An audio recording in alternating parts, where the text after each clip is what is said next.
Les amis, ravi de vous retrouver aujourd'hui pour une nouvelle vidéo et dans cette vidéo, on va parler de la Ligue des Champions puisqu'on va avoir, les 16e de finale qui vont, débuter demain et en analysant un peu, le tableau de la compétition, la première saison régulière de l'histoire, de la Champions League où on a eu 36 équipes dans une poule, unique, je me suis rendu compte qu'il y avait une vraie résurgence du niveau, des gros clubs européens. On s'était plaint, sur les saisons précédentes de ne pas avoir de réel niveau. On avait souvent ce classico européen qui était devenu habituel, c'était ce Real City, mais derrière ces deux mastodontes au style assez différent au niveau de la philosophie et du jeu, on n'avait pas vraiment d'équipe qui se démarquait. Le Liverpool de Jürgen Klopp était arrivé un peu en perte de vitesse, le Bayern de Tuchel avait du mal à se lancer, et derrière on n'avait pas vraiment d'équipe qui venait contrecarrer cette hégémonie du Real ou de Manchester City en termes de jeu, mais aussi en termes de trophées. On a eu quelques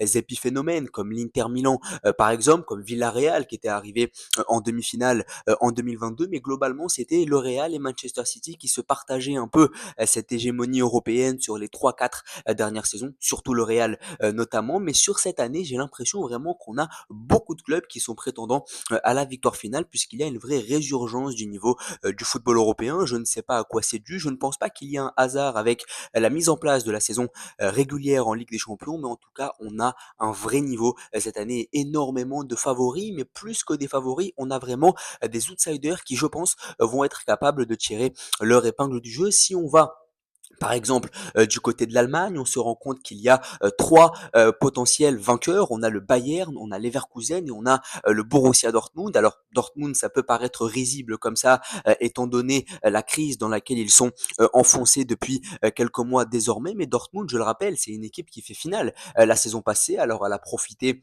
bien sûr, d'un tableau plutôt favorable, mais le fait est que Dortmund était arrivé en finale dans une saison qui n'était pas extraordinaire en Bundesliga. Bon, elle n'était pas du niveau de celle qu'on voit cette année, mais c'était quand même une équipe de Dortmund qui était moyenne en championnat et qui était parvenue jusqu'à la finale de la compétition en éliminant l'Atlético, en éliminant le PSG. Donc même si c'était le tableau un peu plus facile, ça reste des adversaires compliqués à éliminer tout de même à l'époque pour les coéquipiers de Sancho. Donc je pense que Dortmund qui va jouer son barrage face au Sporting Portugal, je crois que c'est demain, je pense que Dortmund peut aussi revenir loin dans cette compétition, tout simplement puisque c'est la dernière arme du Borussia Dortmund. Dans le championnat, ça va être compliqué de se requalifier pour la Ligue des Champions la saison prochaine. Et je pense que Dortmund a les qualités, a les joueurs pour pouvoir faire quelque chose en Ligue des Champions cette saison, même si elle paraît quand même assez relevée, cette compétition. Dortmund a fait finale l'an dernier, donc c'est un club qui a de l'expérience. C'est aussi la dernière solution pour sauver une saison qui est d'ores et déjà foutue pour le Borussia Dortmund. Et surtout, ça permettrait à Niko Kovac, pourquoi pas, de goûter au parfum européen du Borussia Dortmund. On va maintenant évoquer Leverkusen ou encore le Bayern. J'en parlais dans une vidéo il y a maintenant une semaine, je crois. Le Bayern Munich, meilleure attaque, meilleure défense de Bundesliga. Un Bayern qui va jouer le Celtic en barrage. Le déplacement en Écosse va être compliqué, je pense, pour les coéquipiers de Joshua Kimmich, mais je pense que le Bayern a de quoi éliminer cette équipe du Celtic. Le Bayern a évité le Real Madrid, puisque c'était soit le Celtic, soit le Real au tirage pour les Bavarois. Je pense que le Bayern a de quoi aller loin. Je rappelle que l'an dernier, avec une équipe plutôt moyenne, ils sont parvenus jusqu'à la demi-finale de la compétition. Cette année, en étant bien meilleur que la saison passée, je pense qu'il y a de quoi faire quelque chose pour le Bayern Munich, leader de la Bundesliga, meilleure attaque, meilleure défense. Alors c'est pas un Bayern qui est flamboyant, mais au niveau des idées de jeu, on commence à comprendre là où veut en arriver Vincent Kompany. Et en Allemagne, enfin, on a le Bayer Leverkusen qui est pour moi l'outsider ultime de cette compétition. C'est une équipe qui certes est moins forte que la saison passée, ça je l'ai dit dans la vidéo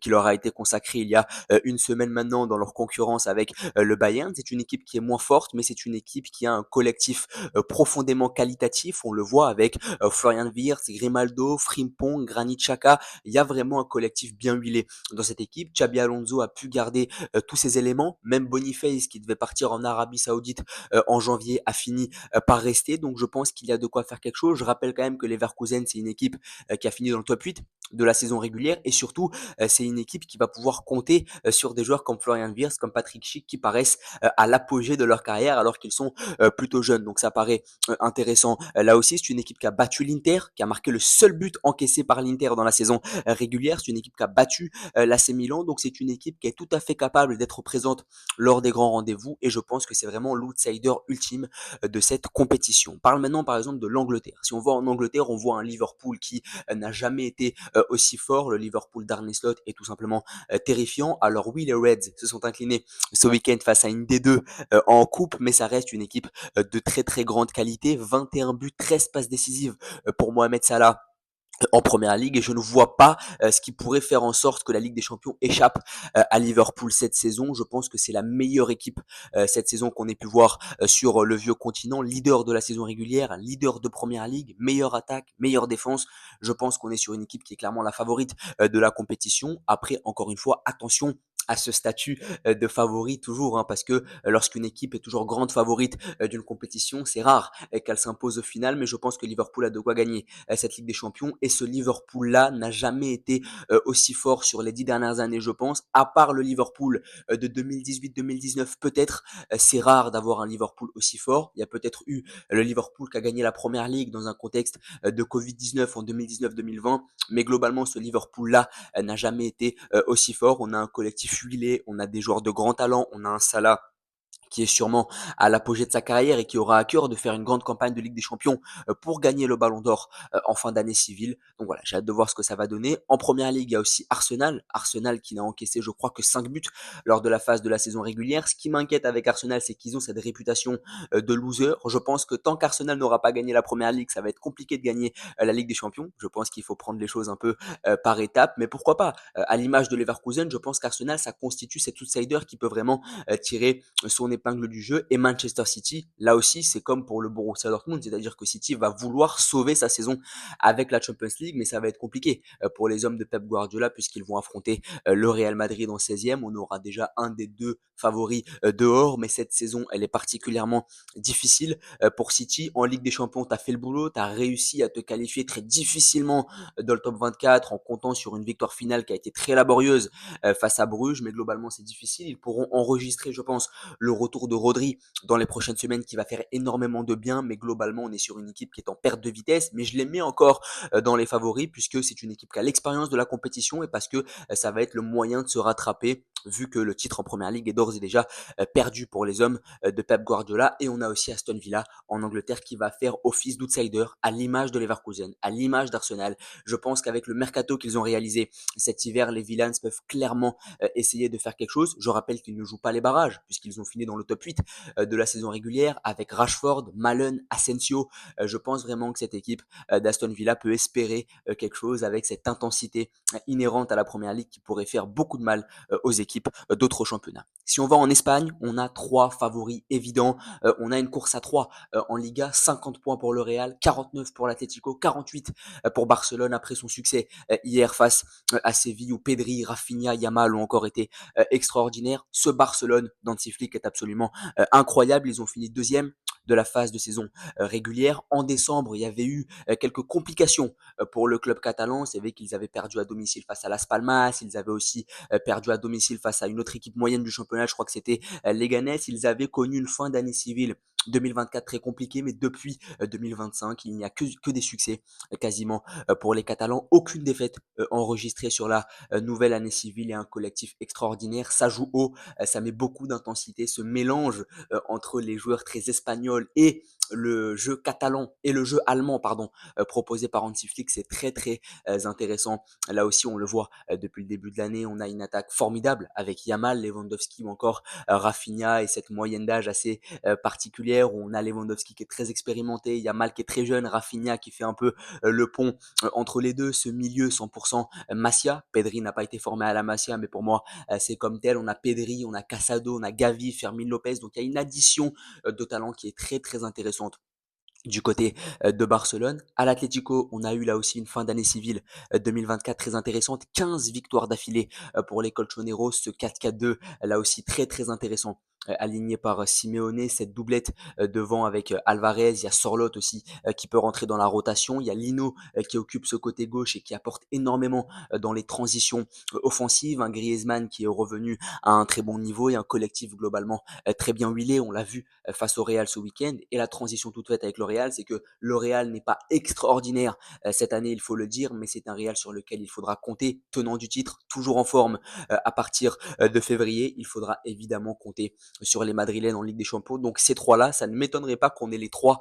dans le dernier carré, comme ça pouvait être le cas notamment en 2015-2016. Je crois que c'était en quart de finale qu'il y avait eu un Barça Atlético, mais globalement, on avait souvent au courant des années 2014, 2015, 2016 ces trois équipes-là en quart, voire en demi de la compétition. Donc voilà, on a vraiment trois équipes au niveau très homogène et qui pourront peut-être essayer de glaner un titre européen. Pour le Barça, gagner la Ligue des Champions pour la première fois depuis 10 ans. Pour l'Atlético, gagner la Ligue des Champions pour la première fois tout court. Et pour le Real, essayer de conserver son titre. Mais en tout cas, pour moi, on est sur trois favoris de la compétition. Pour moi, il n'y a aucun outsider. Je pense que les trois sont vraiment pleinement favoris de la Ligue des Champions.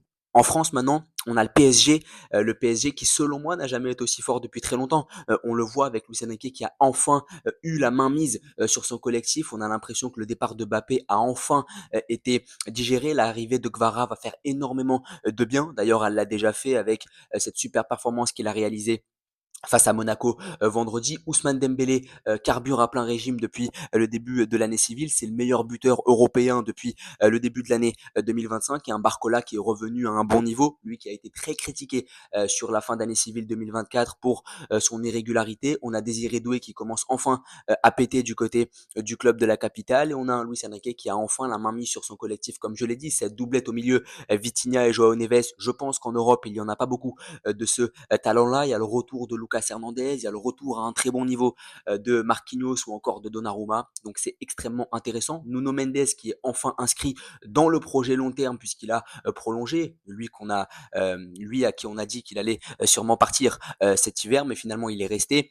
et il a prolongé. Je pense que c'est vraiment intéressant là aussi pour l'avenir. Et le collectif, on l'a vu, face à cette équipe de Monaco, le PSG a été en roue libre, un PSG en rouleau compresseur et une super performance pour les Parisiens qui ont d'ores et déjà remporté la Ligue 1, selon moi, qui sont les favoris en Coupe de France et qui n'auront pas à forcer leur talent pour remporter cette compétition. Maintenant, tout est mis sur la Ligue des Champions pour les Parisiens qui affronteront les Brestois. Je pense que ça va le faire quand même pour le PSG sur ce 16e de finale. Mais derrière, je crois qu'il y a soit Liverpool, soit Barcelone. Là, par contre, ça va commencer à se compliquer. Mais collectivement, cette équipe du PSG, elle est très très forte.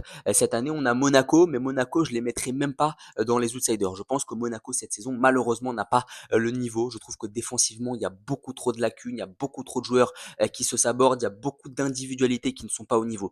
Selon moi, côté monégasque, que ce soit Salissou, que ce soit Madjeki, c'est des bons joueurs pour la Ligue 1, mais pour la Ligue des Champions, je pense que le step est un peu trop élevé. On l'a vu face à l'Inter, on l'a vu face à Arsenal, où le club de la Principauté a pris deux gifles. Donc dès lors qu'il s'agit d'aller titiller les gros cadors européens, Monaco se heurte à des limites évidentes, notamment offensivement.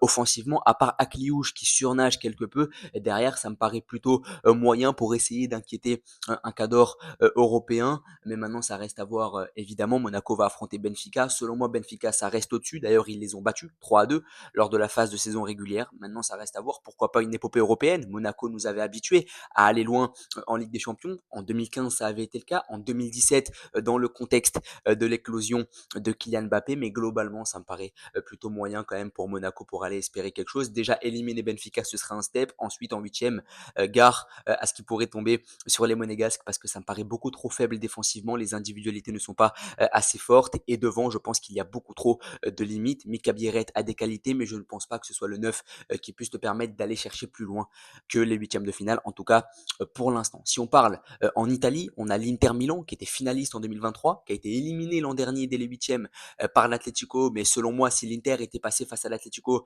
ils auraient pu essayer d'aller chercher une nouvelle finale. Je pense que Dortmund ou encore le PSG pour les Nerazzurri, ça aurait été abordable derrière. On a un projet de jeu de grande qualité. Inzaghi qui construit son équipe depuis des années désormais. Le titre en Serie A est possible. L'Inter va affronter la Fiorentina ce soir et en cas de victoire, il reviendrait à hauteur du Napoli. On a une structure collective très forte, on a un coach qui a des idées très intéressantes au niveau du jeu et je pense vraiment que l'Inter peut faire quelque chose cette année en Ligue des Champions. Un seul but encaissé sur la phase de saison régulière. Je ne sais pas si on se rend compte, mais la solidité défensive de cette Inter, elle est très impressionnante. On a aussi la Juve et l'AC Milan qui me paraissent être quand même beaucoup plus faibles, mais la Juve va mieux. 2 victoires sur les 2 derniers matchs. Il y a Kolo Muani qui s'est parfaitement intégré dans ce collectif et qui apporte énormément de verticalité. Et l'AC Milan a été un peu bougé, remué par l'arrivée de Conceição. Je pense que c'est le coach type Coupe d'Europe qui pourrait permettre à l'AC Milan d'aller plus loin en Ligue des Champions. L'AC Milan qui a fait un très bon mercato